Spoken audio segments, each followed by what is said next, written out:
I am sorry नव्या, मुझे गुस्सा नहीं होना चाहिए था तेरे पे, पर मेरा सिचुएशन ही ऐसा है कि मैं ना तो खुद के लिए कुछ कर पाती हूँ और ना ही किसी से मदद मांग पाती हूँ। तू अगर मुझे सब सच बोल देगी तो तेरा मन हल्का हो जाएगा।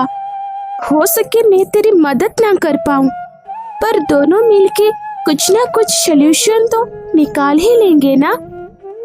बोल रीम, क्या हुआ है? क्या बताऊं तुझे, मैं कल ही घर से निकल आई थी और मुझे छोड़ने आए थे मेरे जीजू, पर वो मुझे यहाँ पे नहीं, बिना बताए एक होटल रूम में ले गए। Hotel room? हाँ नव्या, ये बस एक दिन की बात नहीं, पिछले कई सालों से मेरे साथ ये सब होता आ रहा है।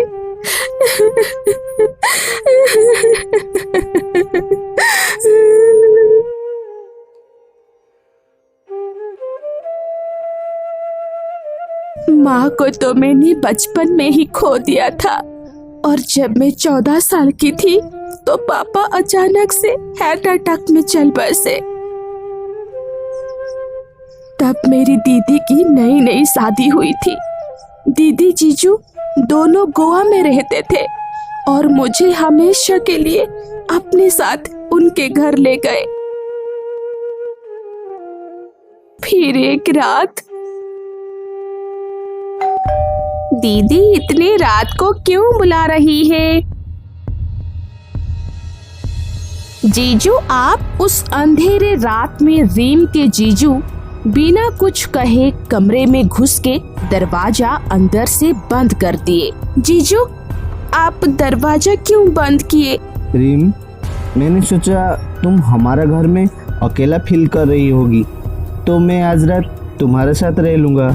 नहीं जीजू, आप जाइए यहाँ से, नहीं तो मैं दीदी को बुलाऊंगी। दीदी, दीदी। खबरदार, अगर इस बारे में तेरी दीदी को कुछ भी पता चला तो मैं तेरे साथ उसे भी इस घर से धक्का मार के निकाल दूंगा। फिर क्या, तेरी दीदी मेरे से अलग होने का दुख बर्दाश्त नहीं कर सकेगी और अपनी जान दे देगी। इसलिए मैं जैसा बोलता हूँ चुपचाप करती जा, इसी में ही सबकी भलाई है। जीजू, ऐसे मत कीजिए, प्लीज प्लीज जीजू। चल, आज मैं तुझे एक नया खेल सिखाता हूँ। ऐसे ही शुरू होती है चाइल्ड अब्यूज। ज्यादातर टाइम हमारे जान पहचान के लोग ही ये घिनौना काम करते हैं, इसीलिए जितना हो सके अपने बच्चों को नजर के सामने रखिए और बिना डरे उन्हें ऐसे सिचुएशन से भागने की हिम्मत भी दीजिए। यहाँ पे रीम उसके दीदी को सारी बातें सच ना बोलकर बहुत बड़ी गलती कर दी। अब उसके जीजू बार बार उसके साथ गलत करने लगे। रीम चुपचाप बर्दाश्त करती गई। फिर एक दिन, थैंक गॉड, आईआईटी में हो गया मेरा, यस, अब तो यहाँ से भाग जाऊंगी।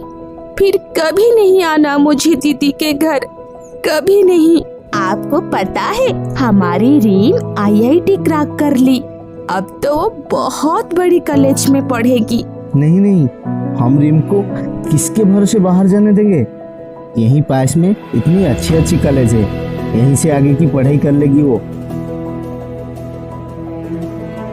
अरे आप ये क्या बोल रहे हैं?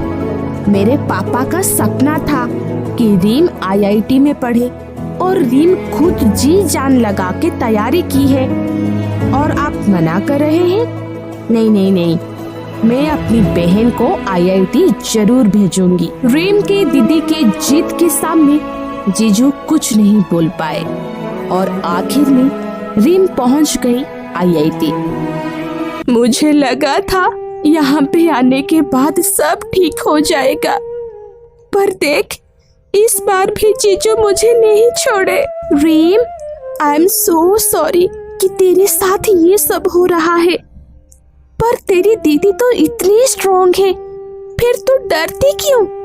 उन्हें सब कुछ सच बता देना। डर लगता है नव्या, अगर उन्हें सच पता चल जाएगा तो जीजू के साथ उनका झगड़ा होगा और दोनों हमेशा के लिए अलग हो जाएंगे। मैं चाहकर भी दीदी के साथ इस बारे में बात भी नहीं कर पाती।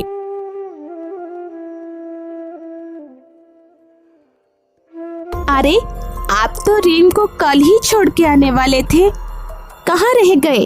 आपका फोन भी स्विच ऑफ बता रहा था। चिंकी, मेरा बैटरी डेड हो गया था और रिम को छोड़ने के बाद मेरा जो दोस्त है ना मुंबई में, ऋषि, उसे मिलने चला गया। फिर वो रात को मुझे जबरदस्त रोक लिया। कैसे आता बताओ? हाँ, अगर ऋषि के घर पे रात में थे तो मोबाइल चार्ज कर सकते थे। अच्छा सुनो, मुझे आज ऑफिस थोड़ा जल्दी निकलना है, मेरे लिए ब्रेकफास्ट बना दो। हाँ ठीक है। पति के ऑफिस चले जाने के बाद चिंकी बिना देर के ऋषि को फोन लगाई। अरे आप तो बस अपने दोस्त को ही याद करते हैं, हमें तो भूल ही गए हैं। अच्छा बोलिए, कल रात का पार्टी कैसे रहा? नमस्ते भाभी, इतने सालों के बाद मेरी याद आई। ओह अच्छा, आप अभी कोलकाता में हैं। फिर मुंबई वाला फ्लैट का क्या हुआ? क्यों मजाक कर रही हो भाभी? आजकल वीकेंड में कहाँ पार्टी हो पाती है। जब से कलकत्ता शिफ्ट हुआ हूँ, काम का प्रेशर बढ़ गया है। शादी के लिए लड़की भी ढूंढ नहीं पाता। हाँ बहुत अच्छा किया। वैसे हमारे यहाँ कब आ रहे हैं? उसे मैंने लास्ट ईयर बेच दिया भाभी, कोई ध्यान रखने वाला था नहीं और एक अच्छी डील मिल गया था बस। चिंकी अब कंफर्म हो गई थी कि उसका पति प्रकाश उसे झूठ बोला है। वो रात को अपने दोस्त के पास नहीं, कहीं और था।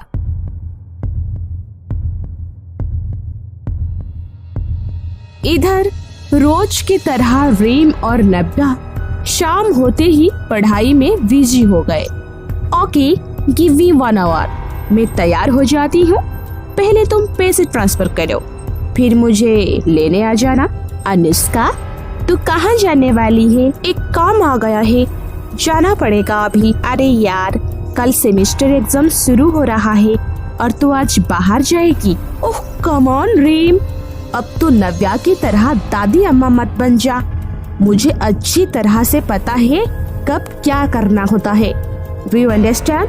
ओके, आज योर विश। रोज रात की तरह अनुष्का अच्छी सी सज धज के अपने काम में निकल गई, पर रीम और नव्या कल के एग्जाम की तैयारी में लगे हुए थे।